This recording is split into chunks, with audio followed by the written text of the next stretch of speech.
everybody, it's Allie and Sierra, and welcome to an edition of Coffee with Allie.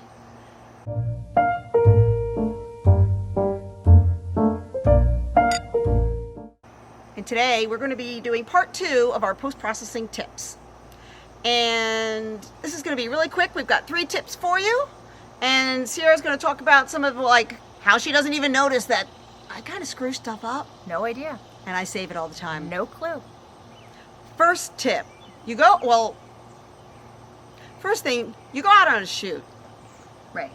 You've got 1,000 things going on, and you just don't realize that you screwed something up. Right, like maybe you never really looked at the back of your camera.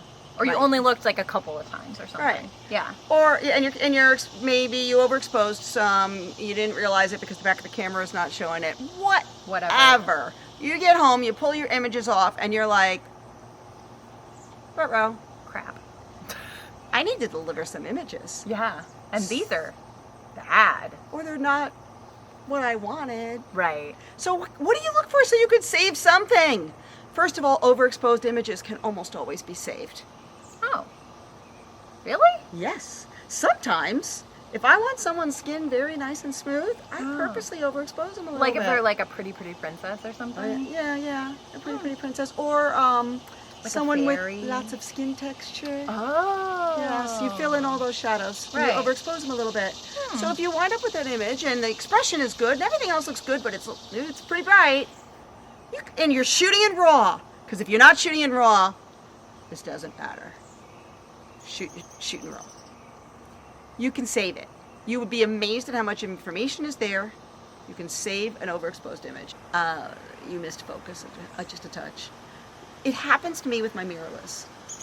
I am decades of shooting with a mirror, and now I have a mirrorless, and I can't hear when my shutter goes slow, and I go and I shoot an aperture priority, and I think I've got everything set, and my shutter goes down to 1/10 of a second. Makes me crazy. So I look at the image at the back of the camera, it looks fine. Yeah. I pull it up on my computer, and the eyes are a little bit soft. Oh. That picture of Rachel, Cleopatra. Cleopatra one? Soft eyes. Her expression is beautiful. The image is lovely. I had no idea. I was I not. mean, I just put that photo up. I don't even think I focused on that. If everything else is good, and I'm not talking blurry eyes that you can't see anything. Right, like just her eyeball is... Right, it's just a little soft, because you know what? If skin's a little soft, nobody's going to notice. Right. So if it's a little soft, don't kill yourself over it. You can probably use it as long as everything else is good. And you bring up the contrast a little bit, and that kind of helps bring up some of the sharpness. Good to know. And then the last thing, you can save a lot of bad images with a crop. Yes. A good crop will definitely save. So you're looking at all your images, and you're like, well, we were going to shoot full body, but I cut off her ankles, unlike... Or there's a bunch of stuff in the background. Right. Or she's got, no wrists, or her hands are flying out of frame. Crop it to a headshot. Yeah. Which I know we said in the last video. So why am I saying it twice? Because cropping is so important. Because it really has... So those are our 3 things that you can save really fast and save your shoot. Is if it's overexposed, don't try to save underexposed stuff. Actually, No, you've saved some underexposed. I have okay, so if it's Bonus tip. Bonus tip. If it's underexposed and you've got some highlights, that's how I usually can save them. I can bring up my highlights, bring up some definition, and I usually have to bring it into Photoshop. Yeah. And I have to do some dodging and burning. I mean, I've seen you save stuff before that's like some of the darker stuff where that kind of works.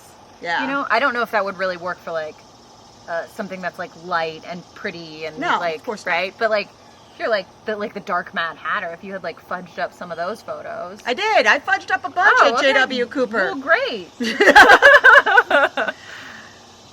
One of the things that this is all telling you is that all photographers mess up. Yes. But people think we're great because the only thing we put out is our best work. Right.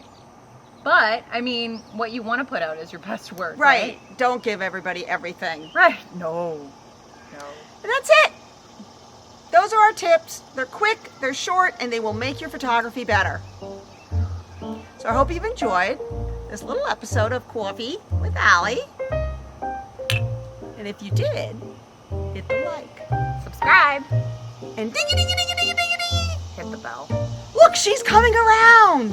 No. She's coming around. I'm not. She's gonna hit the bell. I made her hit the bell today. I made her hit it. Yeah, they said it's fixed. It's not fixed. Thank you. You're so ridiculous. It's like a 5-minute Hit one. the fucking bell!